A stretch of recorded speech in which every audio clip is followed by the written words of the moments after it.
All right, everybody. It's finally happening. It's a moment for something that I've wanted to actually tell you guys for a long time. But this isn't just about the Nikke event. It's something that's really near and dear to my heart.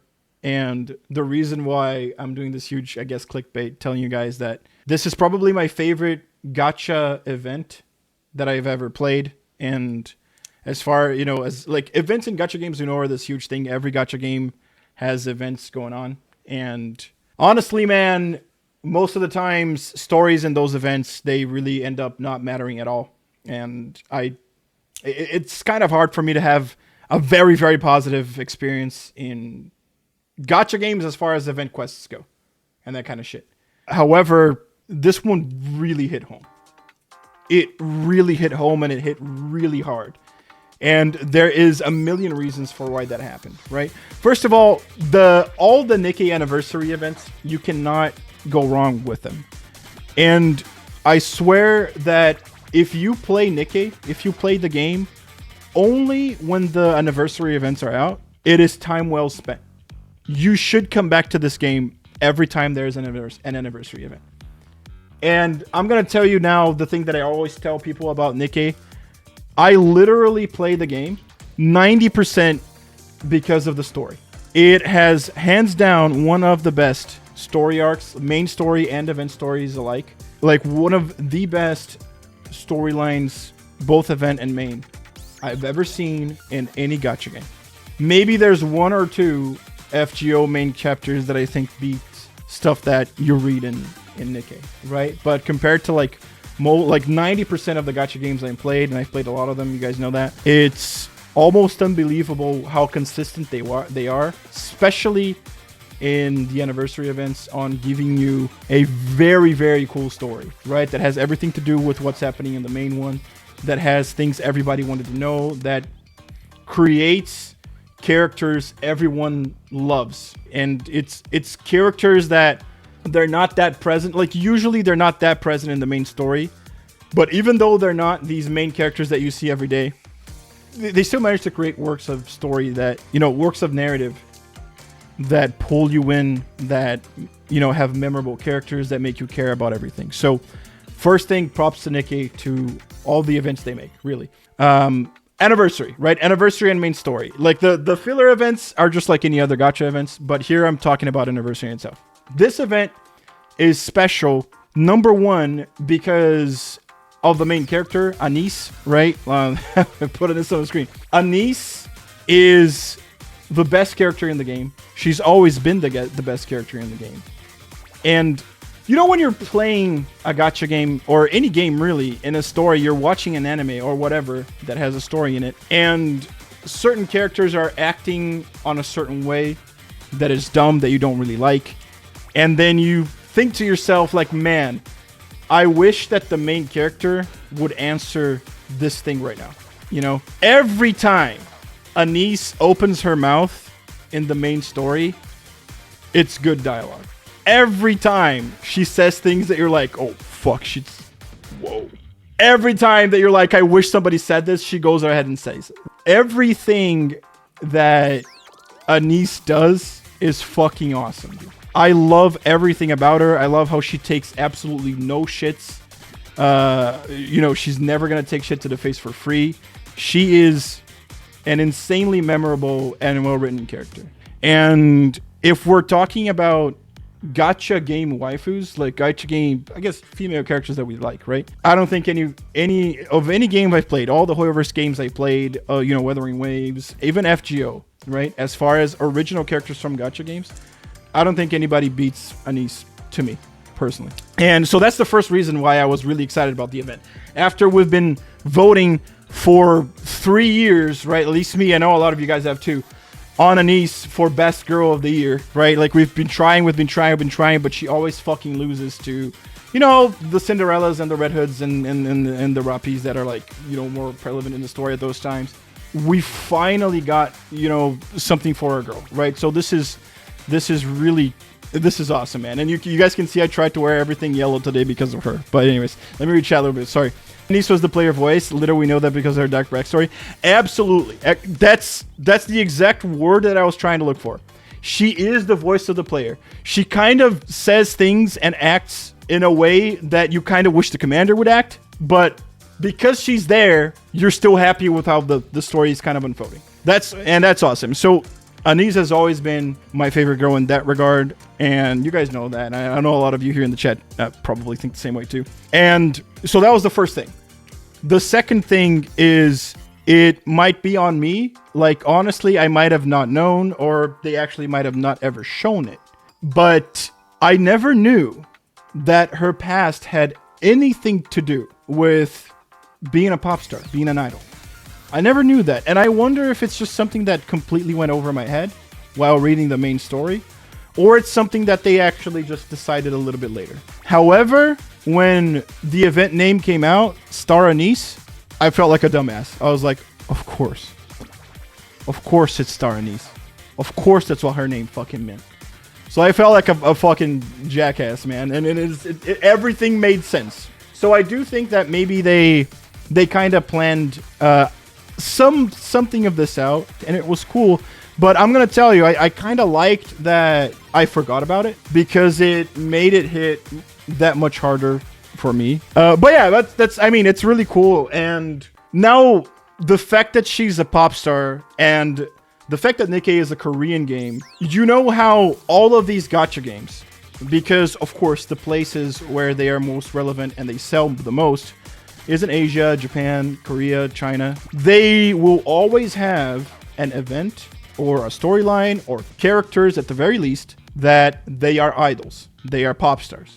You're always going to have that, because that culture is very, very, very prevalent in those countries. And a lot of people that are fans of these games are also fans of tons of other idol groups, right? It's part of their culture. And this one hit really hard because this one came straight from a developer in Korea. So it is very, very, very, very heavily based in K-pop, right? So Ktsu, why the fuck is K-pop that important to you? And here's the story now, and that's why I asked you guys to come today, because this is funny, right? You guys know me, Ktsu, as the fucking huge weeb. Everything I do is play Asian games, right? I only talk about anime, and blah, blah, blah, blah, blah, yada, yada, yada, you know. And there was a time in my life, which was a very cool time, around about 5 years or 6 years of my life, that I was very, very, very, very heavily involved with K-pop. And I was part of multiple cover groups, and we actually practiced hip-hop and urban dancing, and we covered the choreographies from a lot of very famous K-pop groups back in the time. And during that time, K-pop was exploding in South America and in Brazil, where I'm from. And it was just, I don't know, we were lucky, right? We hit the exact moment of when that was kind of bursting up. So we were able to get a lot of gigs, a lot of, recognition for what we did, a lot of sponsorships. Like we got to travel and do shit, right? So I want to show you guys a little bit about what that was like, right? And just to give you a quick understanding of what kind of guy I was and how K-pop was important to me. So let me bring this up real quick here. This one, guys, is... I want you guys to have fun with me. Now, unfortunately, I can't really play the song for you guys, right? Or else I'll get demonetized. You guys know that. This one is me. I was about 20-something, 21, I think. And this is Dancing J Park Abandoned. This was a trip we had from Brazil to Argentina. We got second place in this one, I believe. It was really cool. And I'm sorry that I can't really show you guys the song, right? Which is like the most important part of the thing, Yeah, it's cool. I want to show you real quick for you guys to see like kind of what I used to do, right? This is your boy here. And this was back way back in the day, right? I got some photos I'm going to show you guys in a little bit. Here, I danced with multiple groups. This is a video of me dancing to Shiny's Sherlock, a group from SM. And this was way later. I was much better dancer in this one. Let me see if I can find a part of your boy here. But you guys can see me here, right? Fucking stupid short hair idiot. Huge fucking forehead. Oh man, I had so much fun, dude. This is another video of us. This is dancing to EXO's Overdose. We took first place for this one, if I'm not mistaken. This is your boy here. This is one of my favorite choreographies I ever danced. It was really, I don't know, man. It was really satisfying winning this one. This is a photo of my dance group, the one you guys just saw, and in Brazilian national television. And this was a huge turning point. We appeared in literally the biggest public channel in Brazil, and it was just insane. We were very successful at what we did.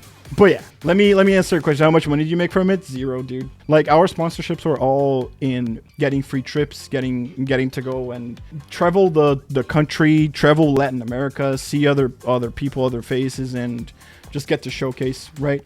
Sometimes when we won, yeah, make money, that's funny. Yeah. Bro, like, compared to how much we had to spend to be able to practice on mirror rooms and to be able to travel all the time we wanted to, right? And just in food, like a trip and a place to stay, but like we wouldn't get food. So we'd have to, spend money on food or whatever. And like we did make money, but it was never anything we could actually use to survive, right? Like it was never something we could do it. You'd spend more money to practice and costume, and that the prize money was almost a change. Yes, that's absolutely it. Yeah. Preparing a really, really well-made showcase used a lot of our money, man. Right? So it is what it is. There's no Mustang intention to sponsor. Yeah, like, and just to remember, like, we were cover groups, right, dude? Like, we weren't, like, I believe that we got a lot for what we were. We were not idols, man. We were cover groups. Even though we showcased to over 800 people, right? Because it's South America, man. You don't get to see K-pop stars there all the time. So the best thing that people got to get close to what they loved were cover groups. And because of the huge popularity that K-pop had, we ended up being able to showcase to, a Publix of 800 more people. So it was really cool, and it was really gratifying, and it was one of the best times in my life, man. No originals, like no one of us really knew how to produce, and if we were going to produce, it would have to be one of us. And to be honest with you, we had like 2 guys that could actually sing, so it just wasn't gonna work.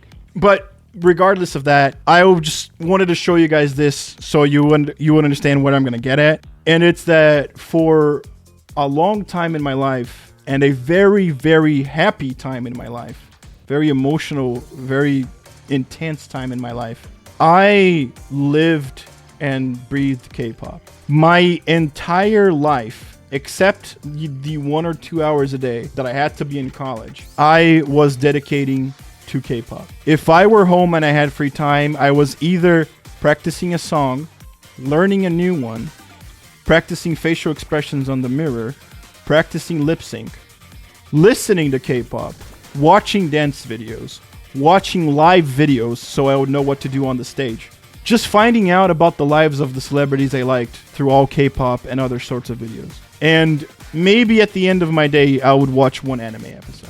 But 90% of my time was always used in K-pop, and I loved every second of it. I became completely enamored with the idols and with what K-pop had to offer, like what it was and how different it was from J-pop and even like Brazilian and American popular songs, like just normal pop. It was very, very unique, and it had this meta game where it was so them, right? There was nothing like it. How old are you? Like 21? From 19 to 26, I want to say. I was very avid from 19 to 26, right? Constantly doing everything that I just told you guys about. It was a very good time in my life, and K-pop influenced me a lot. Getting to what I want to talk about about the event, right? When you start to get into deep into the idols and how things work in the K-pop industry and that kind of stuff, you start to see a lot of bullshit, right? We saw a lot of things that I really don't want to mention too much because I don't want to bring everybody down. But we saw a lot of things just in the cover scene that were insane. And getting to know better how the industry worked and things that were happening, trying to know things that were happening behind the scene in the actual K-pop industry in Korea is insane. There are things that are absolutely immoral and disgusting. that happened to these people. But that, to be honest with you, I don't think it's anything anybody should suffer, but that made me respect the idols, both male and female, that I loved even more. Because the thing that you see in the side story for this event is very, very real, right? It might seem, to somebody that doesn't know, it might seem like something that's being exaggerated. It might seem like they're just trying to make the main character of the side story be that martyr that they're supposed to be, right? But things like that happen all the time. And what she says of idols needing to, you know what she tells herself, just chill out, forget about it, look at the camera and smile. Just look at the camera and smile. You worry about it later. Keep going. Doesn't matter. Look at the camera and smile. I've seen that happen to real life people that unfortunately committed a very regrettable decision because of this insane pressure and just not having any place to vent that pressure to. Toxic stand culture also doesn't help. Oh yeah, the fans are the worst, right? And that's something that's portrayed here, so we'll talk about it a little bit. That's the biggest thing that, you know, I saw this in real life, and then to see it portrayed in the way that it was in the event was absolutely amazing. It was, like I told you guys, it hit home really, really hard. Let me pull up something here. Yeah, while I talk more. So let's talk about the event. The first thing is how the event starts. So now that you guys know all my story, you guys are going to understand when I tell you that the event starting with ANIS, get this, being part of a cover group for Pretty songs hit like a fucking truck. It was insane to me to see, like, I can't believe that my favorite character ever actually did the thing, one of the things that mattered the most to me in my life back in the day. So that already blew me up. That already set me up to, like, maybe I'm biased when I talk about this, obviously, man. But it set me up for, okay, this is going to be good. And them going, like, it's what I said. Like, the one thing that is really, really hard to do is get an actual original song. That's just really hard. And I remember her saying, wow, this is the power of an original song when they come out. I believe the song is implied to be Eyes on Me. And it was just very refreshing to see them get out of a place that we could never get out of, and that's fine. I completely understand. Like, we were fucking Brazilian, man. What do you think was gonna happen? But it was really cool to see her break through that. And scenes like when the representative, right, Yo-Yo, comes to her on the guise of being like, yeah, I want to put our past behind us. You know, I'm sorry for what happened. Can we be friends now? I've seen, this is gonna be funny, but you guys, trust me. I've seen people, not even in K-pop, right? We're not talking about actual idols, but I've seen people in the cover scene that were exactly right that. You know, people in the chat that know me from that time are going to know what I'm talking about. People that can go to you with a smile on their face and tell you the fakest fucking shit so well that it seems entirely real, and it seems like they're in the right, and it almost makes you feel like you're on the wrong. And it happened again. The exact thing that I was talking to you guys. It happened again. When she did that, I was like, oh, this bitch, dude. This is such a fucking stupid trap. And then I thought, ANIS, for the love of God, tell her to fuck off. And when ANIS looks her in the eye and tells her, oh, you think I'm just going to forget everything? You can fuck right off. When ANIS tells that to her, I nutted. Because I'm sorry to say it, dude. Like, you can call this whatever it is. Anytime this sort of shit happens in most modern gacha games I play, right? Talking about Genshin, talking about Horrorverse shit, talking about even Weathering Waves sometimes. Every time a main character that's supposed to apparently always be the, you know, the apex of being a good person, every time that happens to them, they always retort with the like, yeah, no, let's put that behind us. Yeah, no, yeah, that's fine. You know, whatever. Like, no, bro. This is like a Tarantino moment. ANIS doesn't give that shit. No, she gives you the satisfaction that you want, which is to tell Yo-Yo to fuck off. And this goes even further. I don't want to spoil too much. There's a very shocking scene with ANIS and Yo-Yo close to the end of the story that I started clapping by myself like an idiot. Because it's like you said, when hands started to be thrown, I've never seen this before. I have never seen a girl like ANIS in like written in the way that she was in gacha games, okay? In gacha games. Bro, spoil it. The event is over. Yeah, it's when Yo-Yo said... Okay, spoilers, I guess. When Yo-Yo admits that she killed the manager, ANIS beats the absolute shit out of her so hard that they can't recognize her face. That is one of the best scenes and the most satisfying scenes I've seen in any gacha game I've played in my entire life. It's not even close. It was very satisfying. It had a very, very good build-up. You felt justified. It wasn't just an outburst, right, of rage or trying hard to be edgy or to be, overwhelmingly shock, trying to go just for a shock value that has nothing behind it. No, there was an entire backstory built upon that. There was, if you read the side story before that part, you would understand very, very well all the shit that ANIS had to go because of this bitch. And that scene would hit even the harder. Every punch to Yo-Yo's stupid bitch-ass face feels earned and feels justified. It is 10 out of 10. I don't know. It was something else. There were so many things that... I'm sorry if I'm sounding like a broken record, but so many things hit home. There's a scene where they join Tetraline.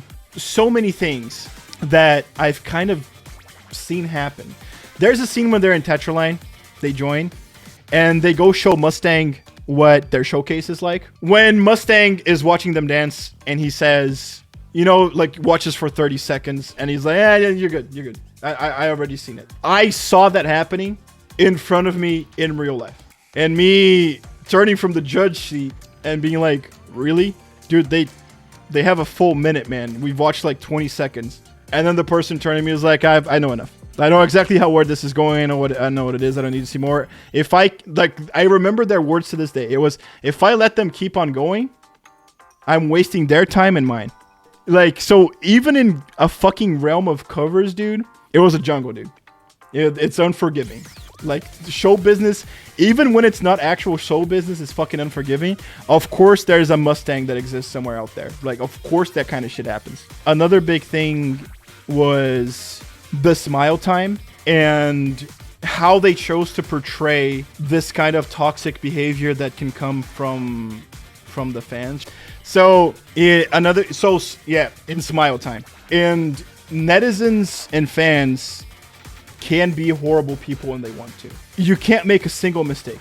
It's exactly what Pretty says. The more famous you are, the more people expect you to just be perfect in everything you do and not do anything that I guess their society thinks is wrong. And it gets to you, dude. And if their mental health isn't treated to handle those kinds of things, they go through a downward spiral that is insane. And it was really cool to see Nikke use that in such a genius way. Use that in the story. Another thing that I thought was really genius is the mind switch. Right? So in Nikke, we have this story plot device, I guess you can call it, which is called the mind switch, which is when in Nikke, she kind of is too aware of the fact that she's a robot, and that can make you just go fucking insane. So Nikkes, they eat food, they sleep, not because they need to, but because it kind of tricks their brain into still thinking that they're human. And while their brain still thinks they're human, they can act like normal humans. And the fact that they needed to do so much shit to be able to break records and to be able to, rise in the rankings of the indie groups. And the fact that they used this plot device from the Mind Switch that has been in the game, in the lore for the game, ever since the very beginning was genius. The way that ANIS felt like, I'm a Nikke, I don't need to sleep, and use that to her advantage to become an idol was expertly written and has everything to do with artists in K-pop. Pretty brings up the fact that she only sleeps 6 hours a day. My guy, in actual K-pop, depending on when you're promoting, right? It's your comeback stage time. Dude, in actual K-pop, people sleep 4, 2 hours. Maybe they don't sleep that day. And they constantly get IV in their veins to help them stay awake and active to do all the activities they have to do for promotion, for, showcases, all that kind of stuff. So it is insane. Okay? Final thing that I want to talk about it. I think I've been glazing the event enough, right? It's been really, really cool. It hit home really hard. Almost everything in this event reminded me of such an amazing time of my life, and was well written, and there was it was so cool, dude, right? The final thing is Mustang. Now let's talk a little bit more about the lore itself than the K-pop similarities. Mustang, it's amazing to me how they can create male characters in a game that's supposed to be the Gooner bait that, let's be real, are better written and more memorable than like 90% of the female cast. Isn't that insane? Hansen is a fucking amazing character. And we were able to see all sides of the guy and see what happened to him. And we actually got to call what was going to happen. I think Amro actually called it better than I did. It was two things, right? I really wanted them to play with the fact that there might have been some male Nikkes that are still alive, but they went the other route, which is they substituted the Mustangs. That was really cool. And let me tell you something. Spoilers, okay? Sorry. But I really need to talk about it. That scene where Hansen reaches into Mustang's ear and tells him, you get to know that I'm going to have to spend the entirety of the entire rest of my fucking life pretending to be you, and I can't escape from it. And guess what? I'm going to bring Tetra to the top by doing that. Won't that be entertaining? When Mustang hears that and throws the cure, the fucking cancer cure, on the wall and screams, entertainment! Brother, I had fucking chills. That is the most alpha shit I've seen all year. Oh my god, dude. That was so much fun. I still, holy crap. That could have been the only payoff I got from the event. And it would have made it a story worth, hearing, worth reading. But it's not, right? Because it's Nikke. It has multiple really good payoffs. So, really, really cool event. If I'm going to talk about the side story I don't want to spoil too much about the side story. All I'm going to say is that it's what Amro said. The side story is really good also. It finally gives you the story about Pretty.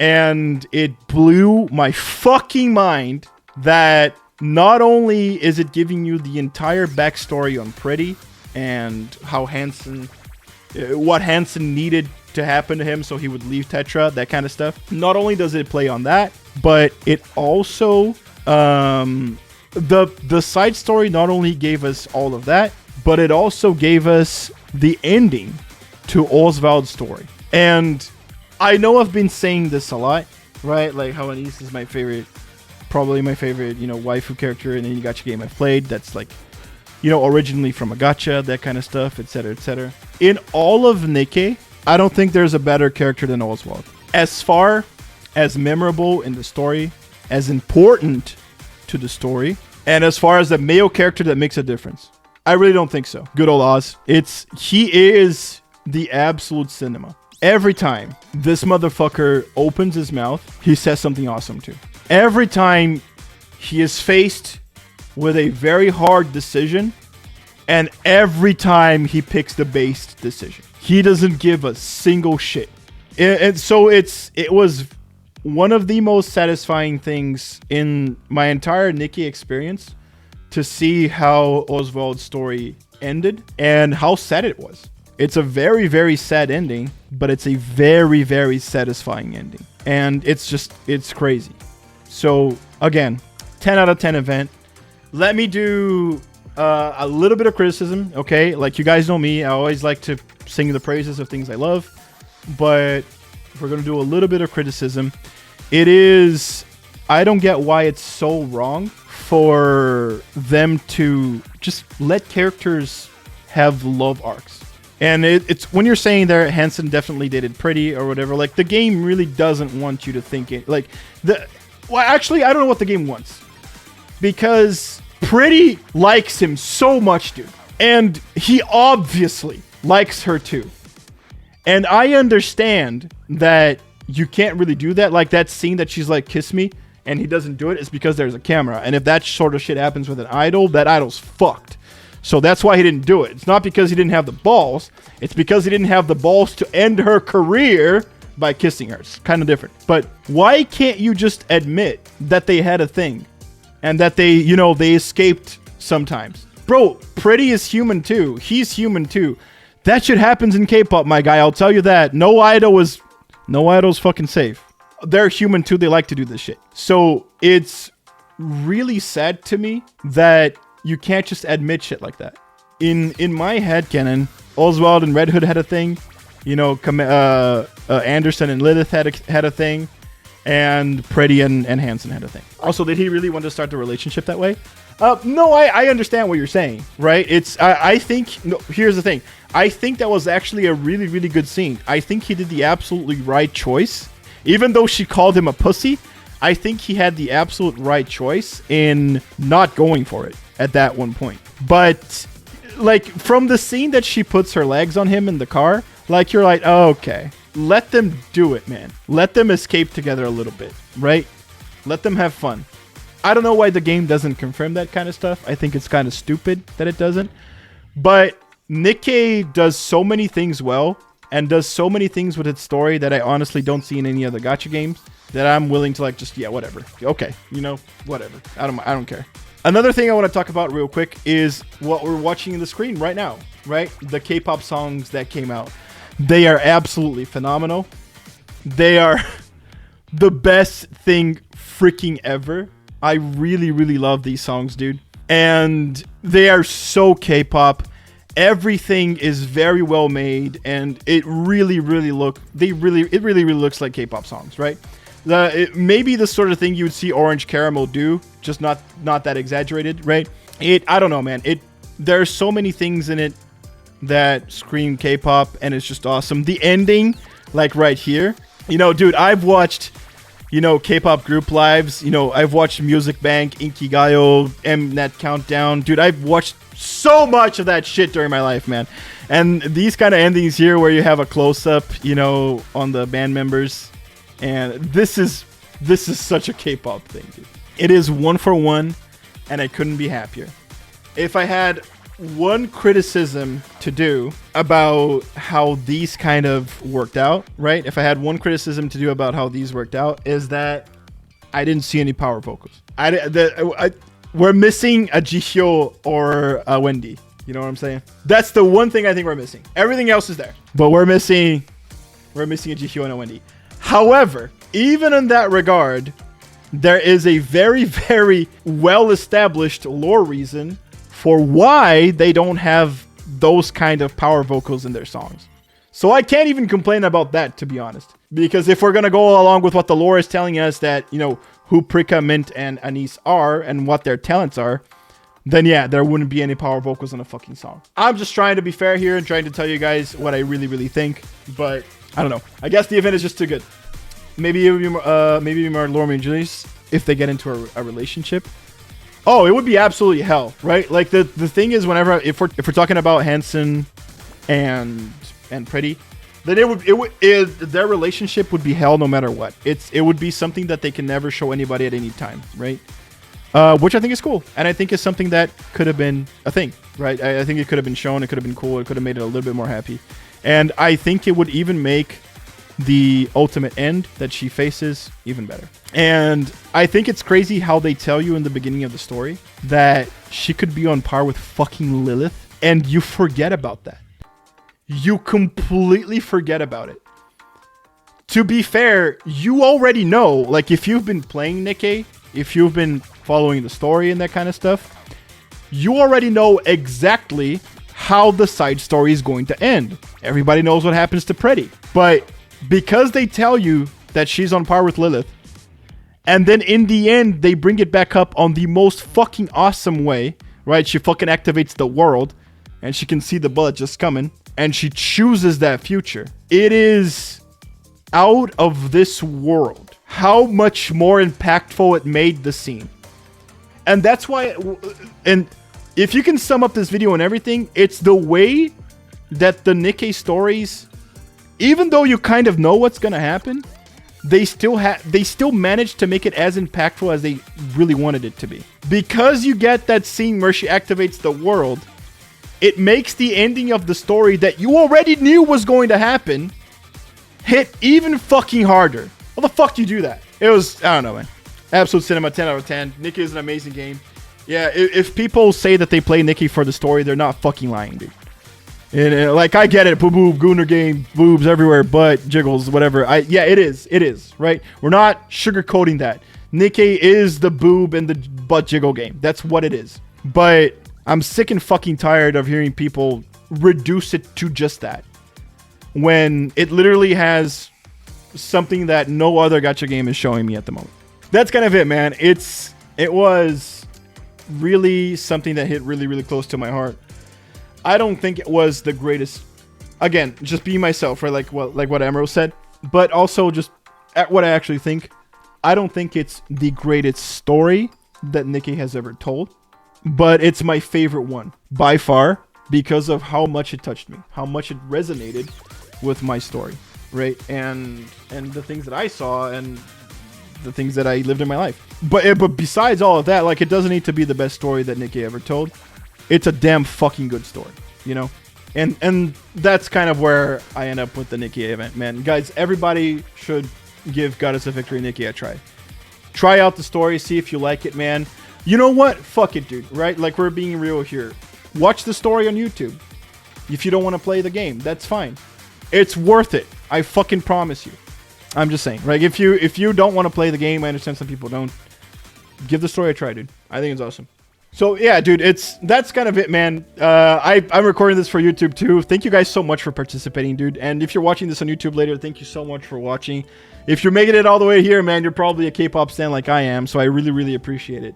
If you guys here in chat, both here in chat and then in YouTube, man, if you guys can give me a like and give me a subscription, that really, really helps. Or follow on Twitch if you want to follow me there. I don't know, dude.